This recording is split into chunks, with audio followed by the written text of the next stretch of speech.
Okay, today I wanted to talk to you about Harry Potter. Now, I'm sure probably a lot of you went out and stayed up real late on Friday night and got your new, freshly printed copy of Harry Potter and the Deathly Hallows, or Hollows, however you want to pronounce it, and probably stayed up all night voraciously devouring the final book to find out the end of the grand story of what happened to Potter and his comrades. Well, since there's been a genuine phenomenon and a lot of hype about Harry Potter, I just wanted to add some thoughts. Now, probably a lot of you are going to hate me because, well, I don't think Harry Potter book series is that good. There, I said it. I don't think the Harry Potter book series is that good. It's mediocre. I mean, it's not really bad, but it's not really good either. It's a mediocre fantasy series that I am generally surprised at the amount of the worldwide phenomenon and the media and public craze of just eating this stuff up. Now, probably a lot of you are already ready to throw something at your screen if you're watching this and are planning to type lots of vitriol and venom, in my comment box below about, how horrible and bad I am because I just don't love Harry Potter. Well, first of all, let me say I really don't care if you do or not. Feel free to make any comment you want in the comment box below, but whether you like me or not, because I don't like Harry Potter, I really don't care. So I say that in advance. Now, that being said, I have admittedly not read all the books. I have seen all the movies that have been out, except for the most recent one, which is still in theaters, because I usually wait till it's on video before I go pick up the movie. So I saw The Goblet of Fire. That was the last movie. I've read the first book, and I'm currently in the process of trying to trudge through the second book, and let me tell you, I'm trudging. But Rawlings, I mean, it's like I said, it's not bad, but it's not really that great.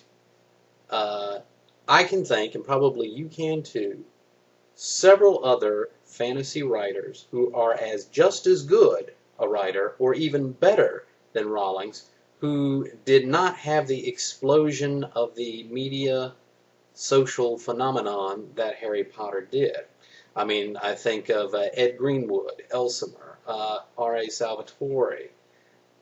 Both of these I would have rather have seen movies about some of their works than Rawlings' work, but no, don't have any Elsemer movie coming out in the immediate future. No, just this Harry Potter, and I keep staring at it and thinking about it going, why is this series so popular? I just do not understand it.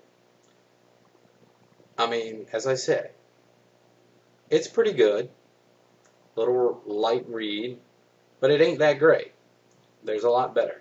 So why did everybody love this? Was it good marketing? Did it just find that niche audience in the right place in the right time? Were the planets in the juxtaposition for some phenomenon to occur? Was there,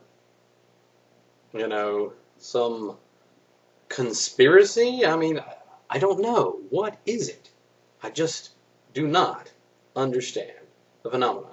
Now, of course, to be fair, some who know me may say that I'm somewhat of a hypocrite on this because, hey, I am and always have been through most of my life a fanboy of science fiction and fantasy. And, I go to conventions for, role-playing games, Star Trek, comic books, and on occasion, I've dressed up as a character and, read or watched some stuff which many bibliophiles and critics would say are also of dubious literary value. But as popular as many of those are, most of them hasn't reached the phenomenon status that Potter has, with a few exceptions. Tolkien, Star Trek, Star Wars have probably reached or have exceeded in quote-unquote fanboy cult status that Potter exhibits.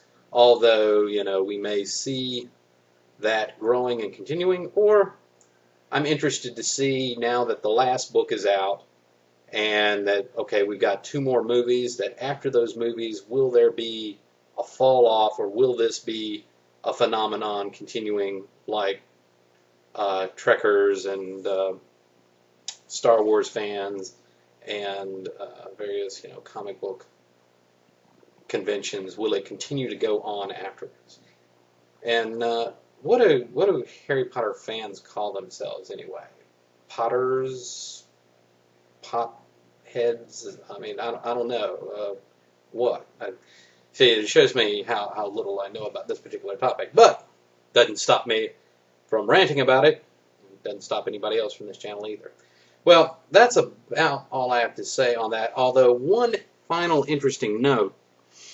As I am a comic book fan, DC Comics put out a series back in 1990 called The Books of Magic, which had a very similar character to Harry Potter, Tim Hunter, who discovers that, he's going to be some super sorcerer and was living an ordinary life with parents or relatives that he didn't really like, and of course he's taken to the magic world and shown that he's going to be this great guy.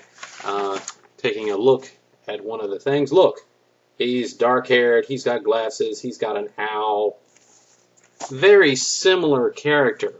Now, personally, I'm surprised that DC Comics didn't sue Rawlings due to the similarities of the character. However, probably the reason why they haven't is a friend of mine pointed out to me the fact that, well, DC Comics is owned by Warner Brothers, which is also the distributor for the Harry Potter series here in America and worldwide. So, it would be like suing yourself, which, of course, is totally pointless. So that's probably why there hasn't been any lawsuit in that regard.